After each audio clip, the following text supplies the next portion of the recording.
ഈ മലയാള സിനിമയല്ലേ, ഇപ്പം ഒരുപാട് ട്രെൻഡ് ഫോളോ ചെയ്യുന്ന ഒരാളോട് ചോദിക്കുകയാണ്, ഇത്തരം ട്രെൻഡുകൾ ഫോളോ ചെയ്യുന്ന ഏത് സെലിബ്രിറ്റി, ഒരു നടൻ ഒരു നടി ആരാണെന്നാണ് തോന്നിയിട്ടുള്ളത് മലയാളത്തിൽ?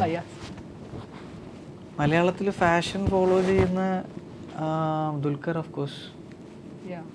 And he has the most exotic and ക്ലാസി costumes ആണ്, ഔട്ട്ഫിറ്റ്സ് കളക്ഷൻ. വേറെ ബേസിലൊക്കെ ഇപ്പോൾ കോസ്റ്റ്യൂം, നമ്മൾ കഴിഞ്ഞ വട്ടം കോസ്റ്റ്യൂം ഡിസൈനർ ഇന്റർവ്യൂ എടുക്കുന്ന സമയത്ത് ഒരുപാട് കോസ്റ്റ്യൂംസ് ഇപ്പോൾ ട്രൈ ചെയ്തുകൊണ്ടേ ഇരിക്കുകയാണ്. ആൾക്ക് ഇപ്പോൾ പുതിയ ജെൻസിയോടാണ് കണക്ഷൻ എന്നാണ് കേട്ടത്. ആയിരിക്കും. അവൻ എന്തായാലും എന്നെ ഇമ്പ്രസ് ചെയ്യാൻ കുറച്ച് പാട് വേണം. പണ്ട് നമ്മളെ പുച്ഛിച്ചോണ്ടിരുന്ന കൂട്ടത്തിലുള്ള. അതെ അല്ലേ?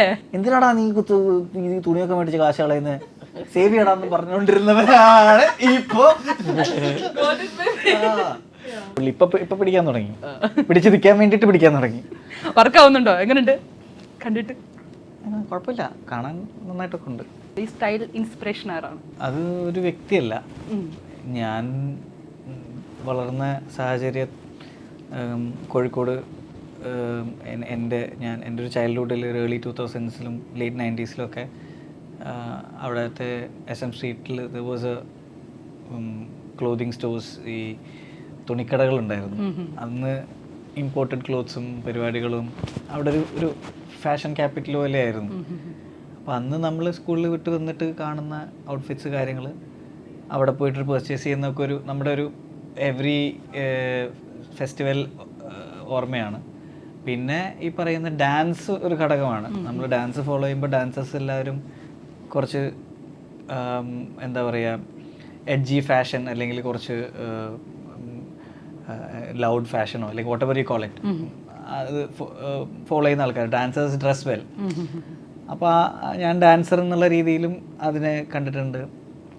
അപ്പോൾ പ്രൈമറിലി അതായിരിക്കാം. പിന്നെ എന്തോ എസ്തെറ്റിക്സിനോട് ഒരു താല്പര്യം ചെറുപ്പം മുതലേ ഉണ്ട്. ജെൻസിയുടെ കോസ്റ്റ്യൂംസ് ഒക്കെ കാണുമ്പോൾ ഇതൊക്കെ ഞാൻ പണ്ടേ വിത്താടാ എന്ന മൈൻഡ് ഉണ്ടോ?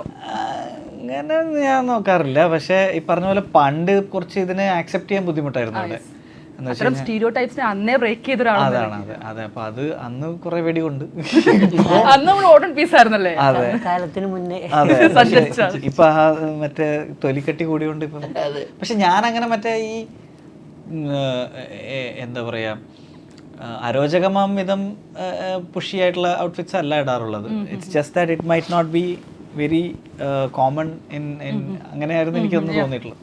പിന്നെ പൊതുവിൽ ഇവിടെ പണ്ട് ഈ സ്ലൈറ്റ്ലി ഓവർ ദ ടോപ്പ് ആയാൽ അതിനെ ക്രിട്ടിസൈസ് ചെയ്യുന്ന ഒരു നേച്ചർ നമ്മുടെ മലയാളികളുടെ ഇടയിൽ ഉണ്ടായിരുന്നു. ഇപ്പൊ പക്ഷെ അതൊക്കെ സോഷ്യലി അക്സെപ്റ്റബിൾ ആയി. ഇപ്പം ഇൻസ്റ്റാഗ്രാമിലൊക്കെ കാണുന്നുണ്ടാവും, മാറിക്കൊണ്ടേ ട്രെൻഡുകളൊക്കെ മാറിക്കൊണ്ടേ. അതെ അതെ അതെ. അത് അഡാപ്റ്റ് ചെയ്യാൻ വേണ്ടി കഴിയുന്നുണ്ടോ?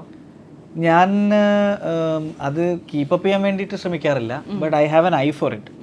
ലൈക്ക് ഇപ്പോൾ ഇവിടെ ഒന്നും ഇല്ലാത്ത പരിപാടികൾ, അല്ലെങ്കിൽ നമ്മളിപ്പോൾ ഇങ്ങനെ സ്ക്രോൾ ചെയ്ത് പോകുമ്പോൾ ഇപ്പം എൻ്റെ അടുത്ത് പലരും എവിടെ നിന്ന് ഇത് കണ്ടുപിടിക്കുന്നതെന്ന് ചോദിക്കും ഓരോ സാധനങ്ങൾ. അപ്പം നമുക്ക് കുറച്ച് വ്യത്യസ്തമായിട്ടുള്ള സാധനങ്ങൾ തേടി കണ്ടുപിടിക്കാനുള്ള ഒരു ത്വരയും ഒരു ഇഷ്ടമുണ്ട്. ലൗഡ് കളേഴ്സ് ആണോ ഇഷ്ടം? Not always, but I like pop colours. എനിക്ക് ഇഷ്ടമാണ്. പക്ഷെ അങ്ങനെ അല്ലാതെയും മോണോക്രോമിലും ഡ്രസ് ചെയ്യാറുണ്ട്. But yes, I like pop colours. I do agree. Chunky ആയിട്ടുള്ള സാധനങ്ങളോട് പ്രത്യേക ഒരു ഇഷ്ടമുണ്ടോ? You can say that. Chunky സ്നീക്കേഴ്സും. പക്ഷെ അപ്പ് ലേറ്റ്ലി ആ ചങ്കി ഫാഷൻ പോയിട്ട് കുറച്ചുകൂടെ സ്ലീക്ക് ഫാഷനിലേക്ക് വീണ്ടും റീസർഫേസ് ചെയ്തുകൊണ്ടിരിക്കുന്നുണ്ട്.